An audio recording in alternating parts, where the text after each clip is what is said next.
Good morning. आज हम लोग साइंस एंड टेक्नोलॉजी का दूसरा जो चैप्टर है स्पेस स्पेस टेक्नोलॉजी के बारे में पढ़ेंगे। तो स्पेस क्या है? What is space? Space is a three dimensional boundless extend है, जहाँ पे कि ऑब्जेक्ट्स होते हैं और इवेंट्स होते हैं। उन सब का क्या होता है, एक पर्टिकुलर पोजीशन होता है, रिलेटिव पोजीशन होता है और उसका डायरेक्शन होता है। ठीक है, उसको हम लोग क्या बोलते हैं? स्पेस। इसका कोई बाउंड्री नहीं होता है, बाउंडलेस होता है ये। ठीक है। और एक इसमें टर्म आता है आउटर स्पेस। ठीक है, आउटर स्पेस किसको बोलते हैं? That part of the space which is beyond the earth and earth atmosphere. ठीक है, जो अर्थ और अर्थ के एटमोस्फियर के बियॉन्ड जो भी पार्ट है स्पेस का, that is called as outer space. ठीक है, अभी स्पेस बहुत ज्यादा यूज हो रहा है, स्पेस टेक्नोलॉजी बहुत ज्यादा यूज कर रहा है अलग अलग कंट्री, जो अपना डेवलपमेंट के लिए, अपना बेनिफिट्स के लिए सैटेलाइट सेंड किया जा रहा है स्पेस में, और डिफरेंट प्लैनेट्स को एक्सप्लोर किया जा रहा है। मून हो गया, बाकी जो 9 प्लैनेट्स हो गए, इसके बारे में रिसर्च किया जा रहा है। तो वो जो स्पेस टेक्नोलॉजी यूज हो रहा है, ठीक है, तो स्पेस टेक्नोलॉजी यूज कर रहे हैं, वो एक डुअल टेक्नोलॉजी है। ठीक है, दो टेक्नोलॉजी यूज होता है। इसको क्या बोलते हैं? जो पहला जो टेक्नोलॉजी होता है वो सिविलियन टेक्नोलॉजी होता है, सिविल पर्पस के लिए यूज होता है, और दूसरा होता है डिफेंस पर्पस के लिए। ठीक है, डुअल टेक्नोलॉजी बोलते हैं इसको। तो ये कुछ कुछ कंट्रीज जो है जो कि ये डुअल टेक्नोलॉजी यूज करते हैं। इसमें इंडिया भी एक कंट्री है जो ये यूज कर पाता है, इसके पास जो कैपेबिलिटी है। लेकिन अपना जो स्पेस जो टेक्नोलॉजी है, स्पेस में जो एडवांसमेंट आज है, वो अचानक नहीं हुआ है। इसके पीछे भी थोड़ा सा हिस्ट्री है। जो पहला जो स्पेस का जो फादर ऑफ इंडियन स्पेस किसको बोलता है? किसको बोला जाता है? विक्रम साराभाई को। ठीक है, विक्रम साराभाई जी को the father of Indian space technology बोला जाता है। ठीक है, तो जो जो स्पेस इंडिया में जो स्पेस का जो जितने भी टेक्नोलॉजी जो काम होता है, वो एक ऑर्गेनाइजेशन करता है, इसको बोलते हैं हम लोग इसरो। ठीक है, इंडियन स्पेस रिसर्च ऑर्गेनाइजेशन। ठीक है, इसका हेडक्वार्टर कहाँ है? बेंगलोर में है।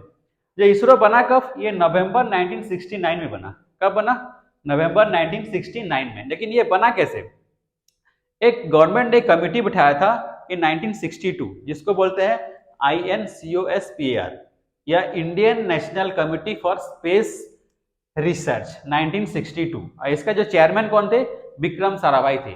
तो विक्रम साराभाई जी को ये जिम्मेदारी दी गई थी कि इंडियन स्पेस प्रोग्राम को बनाने के लिए। तो इसीलिए क्या है, कमिटी बनाया गया जिसको बोलते हैं Indian national committee for space research इन 1962। उनके रिकमेंडेशन से ये इसरो बना था नवंबर 1969 में। ठीक है, ये और एक डिपार्टमेंट बनता है, डिपार्टमेंट ऑफ साइंस इन 1972 में। अभी इसरो किसके अंडर में काम करता है? डिपार्टमेंट ऑफ साइंस के अंडर में काम करता है। ठीक है, तो इसरो कब बना? 1969 नवंबर में बना था, और डिपार्टमेंट ऑफ साइंस कब बना? जून 1972। ठीक है, और इसरो किसके अंडर में काम करता है? डिपार्टमेंट ऑफ साइंस के अंडर में काम करता है। ठीक है, और इसरो का हेडक्वार्टर कहाँ पर है? इसरो का हेडक्वार्टर बेंगलोर में है। ठीक है, तो इसरो जो है ये लीड रोल प्ले करता है इंडिया का स्पेस टेक्नोलॉजी या स्पेस रिसर्च में। ठीक है, सैटेलाइट भेजना, सैटेलाइट बनाना, लॉन्च व्हीकल बनाना, ये सारे काम कौन करता है? इसरो करता है। उसका अलग अलग डिविजन्स है। इसका 4 मेन इंपॉर्टेंट डिविजन्स है। कौन कौन सा? पहला है इसरो सैटेलाइट सेंटर, आईसैक बोलते हैं। इसका हेडक्वार्टर कहाँ है? बेंगलोर। पूछता है कभी कभी एग्जाम में, पूछेगा आईसैक का हेडक्वार्टर कहाँ है, तो आपको टिक करना है बेंगलोर। तो इसरो सैटेलाइट सेंटर बेंगलोर। दूसरा इंपॉर्टेंट है Vikram Sarabhai space centre, VSSC, Thiruvananthapuram. ठीक है, सतीश धवन स्पेस सेंटर, श्रीहरिकोटा, आंध्र प्रदेश। और SAC space application centre, Ahmedabad. ये उसका 4, बाकी ऑर्गेनाइजेशन भी है इसके अंडर में, बट इसका इंपॉर्टेंट 4 यही है: आईजैक, VSSC, SDSC और SSC।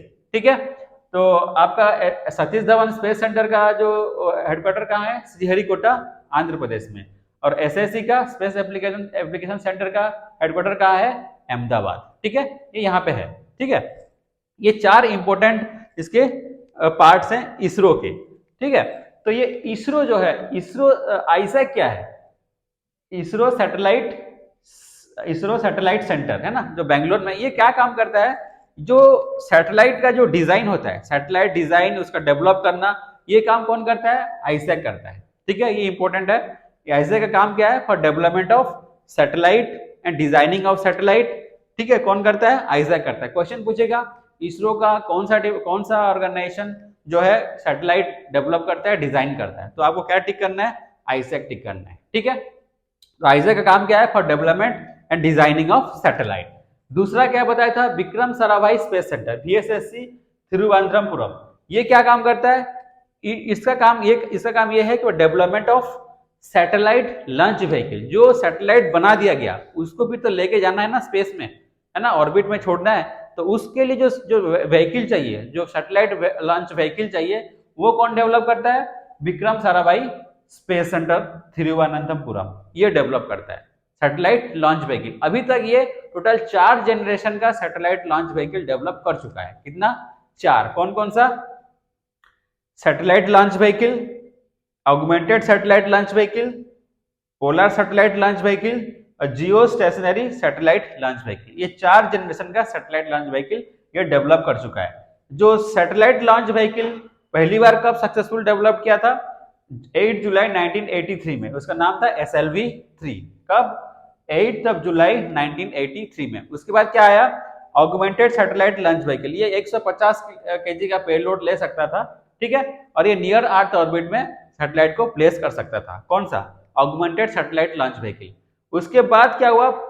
90s में polar satellite launch vehicle develop हुआ। ठीक है, इसका पहला सक्सेसफुल डेवलपमेंट का हुआ था, लॉन्च हुआ था 1994 में। ये इंडिया का सबसे सक्सेसफुल जो लॉन्च व्हीकल माना जाता है PSLV को। ठीक है, तो पहला सक्सेसफुल लॉन्च कब हुआ था? 1994 में। और geostationary satellite launch vehicle successful launch कब हुआ था? अप्रैल 2001 में। ठीक है, तो विक्रम साराभाई स्पेस सेंटर क्या काम करता है? For development of satellite launch vehicle. अभी तक कितना बना चुका है? 4 जनरेशन का सैटेलाइट लॉन्च व्हीकल बना चुका है। कौन कौन सा? SLV, ASLV, PSLV, GSLV। Satellite launch vehicle, augmented satellite launch vehicle, polar satellite launch vehicle और geostationary satellite launch vehicle. ठीक है, ये 4 जनरेशन बना चुका है। ठीक है, और तीसरा है SDSC या सैटेलाइट लॉन्चिंग सेंटर है ये। ठीक है, यहाँ पे सैटेलाइट हम लोग क्या है? लॉन्च होता है। कहाँ पे? Satish Dhawan space centre. SDSC Satish Dhawan space centre से क्या होता है? सैटेलाइट लॉन्च किया जाता है। ठीक है, श्रीहरिकोटा से। देखना मैक्सिमम टाइम सैटेलाइट कहां से लॉन्च होता है इंडिया जब भी होता है? श्रीहरिकोटा से लॉन्च होता है। ठीक है, तो इसका काम बस क्या है? SDSC का सैटेलाइट लॉन्चिंग का। ठीक है, इसका पहले नाम था SHAR, है ना। इसको 2002 में इसको बोलते हैं SDSC नाम कर दिया गया, है ना, सतीश धवन स्पेस सेंटर। पहले था श्रीहरिकोटा अल्टीट्यूड रेंज। ठीक है, ये था उसका पहला नाम। अब चेंज हो गया SDSC। ठीक है, तो SDSC काम क्या है? सैटेलाइट लॉन्च करना। और SSC का काम क्या है?